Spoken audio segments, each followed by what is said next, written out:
వరద విధ్వంసం నుంచి విజయవాడ నెమ్మదిగా కోలుకుంటోంది. కాలనీల నుంచి వరద నీరు నెమ్మదిగా తగ్గుతోంది. సింగ్ నగర్ ప్రాంతం ముంపు నుంచి బయటపడుతోంది. నిన్నటి వరకు 8 అడుగుల మేర ఉన్న నీరు ఇప్పుడు 3 అడుగులకు చేరుకుంది. సాయంత్రానికి మరికొంత తగ్గుతోందని అంచనా వేస్తున్నారు. పూర్తిగా నీరు పోవడానికి మరో 2 రోజులు పట్టే అవకాశం ఉందంటున్నారు. ఇటు నిత్యావసరాల కోసం స్థానికులు రోడ్లపైకి వస్తున్నారు. మంచినీరు, పాలు, ఆహారం కోసం పంపిణీ కేంద్రాలకు వస్తున్నారు. 4 రోజులుగా ఆ ప్రాంతంలో కరెంటు కూడా లేకపోవడంతో జనం తీవ్ర అవస్థలు పడుతున్నారు. పూర్తి అప్డేట్స్ అడిగి తెలుసుకుందాం. సింగ్ నగర్ నుంచి మా ప్రతినిధి సురేష్ లైవ్ లో సిద్ధంగా ఉన్నారు. సురేష్, స్వాతి, 4 రోజుల నుంచి సింగ్ నగర్ వాసుల కష్టాలు వర్ణనాతీతంగా ఉన్నాయి. ఎగువన ఉన్న శివారు కాలనీల నుంచి సింగ్ నగర్కు భారీ స్థాయిలో వరద ప్రవాహం పోటెత్తుతున్న నేపథ్యంలో పూర్తి స్థాయిలో 8 అడుగుల మేర నీరు చేరిన పరిస్థితి. ప్రస్తుతం మనం ఈ సింగ్ నగర్లోకి సంబంధించిన దాబాకొట్ల సెంటర్లో ఉన్నాం. ఇక్కడ చూసినట్టయితే నిన్నటి వరకు 8 అడుగుల మేర ఉన్న వరద ఉధృతి ప్రస్తుతం 3-4 అడుగులకు చేరుకోవడంతో ఒక్కసారిగా ప్రజలు బయటకు వస్తున్న పరిస్థితి. గత 3 రోజులుగా వాళ్ళకి ఎటువంటి ఆహార సరఫరా లేకపోవటం, అదేవిధంగా కరెంటు కూడా లేని పరిస్థితుల్లో తీవ్ర ఇబ్బందులు ఎదుర్కొంటున్నారు. ప్రస్తుతం కొంతమంది వస్తున్నారు, వాళ్ళని అడిగి తెలుసుకుందాం. అమ్మ, చెప్పండి, ఎక్కడి నుంచి వస్తున్నారమ్మా? ఎట్లా ఉంది ఇప్పుడు అక్కడ కాలనీలో పరిస్థితి? జెండా చెట్టు దగ్గర నుంచి వస్తున్నామండి. బాగాలేదు, అక్కడ నీళ్లు లేవు. ఉన్నాయి, ఇక్కడ దాకా ఉన్నాయి. ఇప్పుడు ఎట్లా ఉంది పరిస్థితి? ఇప్పుడు కూడా కొద్ది తగ్గినాయి అంతే. నీళ్లు లేవు, ఏమీ లేవు వాడుకోవటానికి. సరఫరా రావట్లేదు, సరిగ్గా రావట్లేదండి. కరెంటు లేదు, నీళ్లు లేవు, పిల్లలు ఏడుస్తున్నారు. కరెంటు సరఫరా లేదు బాంబే కాలనీలో. రాత్రి వరకు అయితే అడుగున ఫస్ట్ ఫ్లోర్లో ఉన్న నీళ్ళంతా బయటకు వచ్చినాయి. బయటకు వచ్చి ఇప్పుడు ఇలా రోడ్ల మీద నీళ్ళు మట్టుకు తగ్గలేదండి. కరెంటు లేకపోవడం వలన వాటర్ ప్రాబ్లం చాలా ఇదిగా ఉంది. అందుకని ఇదే పట్టుకుని ఇప్పుడు మళ్ళీ ఇప్పుడు 2 రోజులు బయటకంటే ఊర్లోకి వెళ్ళిపోతున్నాండి. మళ్ళీ ఇప్పుడు 5వ రోజున మాకైతే న్యూస్ ఏం అందట్లేదు. 5వ తారీఖున కూడా మళ్ళీ భారీ వర్షాలు ఉన్నాయని చెప్తున్నారు. మరి ఉట్టుదా నిజమే మాకైతే తెలియదు. లేక ఎందుకని ఊర్ల దగ్గరలో ఉన్న ఊర్లకి పనులు చేసుకుంటే అక్కడికి వెళ్తున్నాం.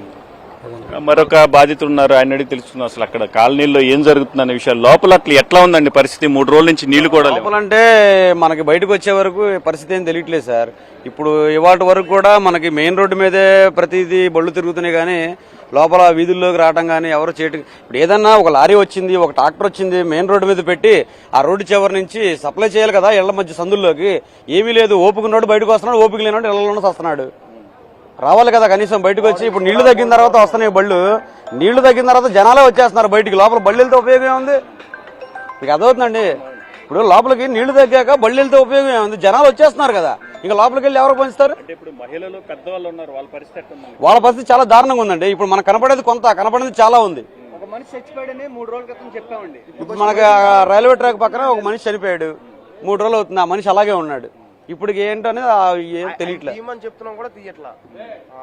నేను చెబుతున్నాం, ఇప్పుడు 3 రోజులు చెబుతున్నాం. మనిషి ఇళ్ల మధ్య చనిపోయి ఉన్నాడు, కనీసం వచ్చి స్పందించాలిగా. వాళ్ళకే చెబుతున్నావు.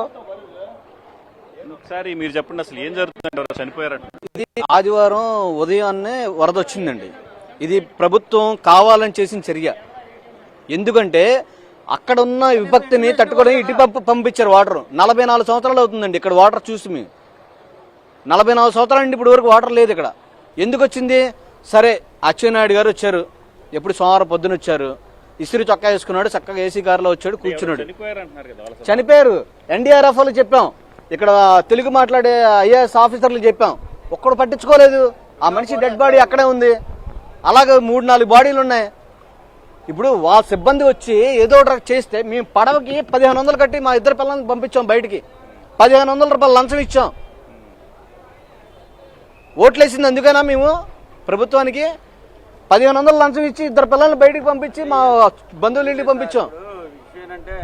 ఇది ప్రధానంగా బాధితులు చెప్తున్న విషయాలు. మొత్తం మీద ఏదైతే ఈ వరద కష్టాలు మాత్రం కొనసాగుతున్నాయని చెప్తున్నారు.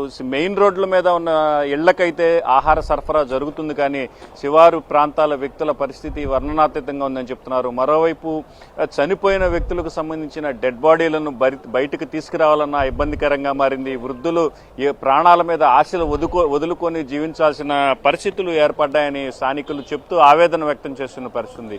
అయితే ఇప్పుడు కొంత కుదుట పడ్డప్పటికీ మోటార్ బోట్లు, అదేవిధంగా ఈ బోట్ల వ్యక్తులకు లంచాలు చెల్లించి మరి ఆ బోట్ల సాయంతో బయటకు వస్తున్నామని చెప్తూ ఆవేదన వ్యక్తం చేస్తున్న పరిస్థితి కనిపిస్తుంది.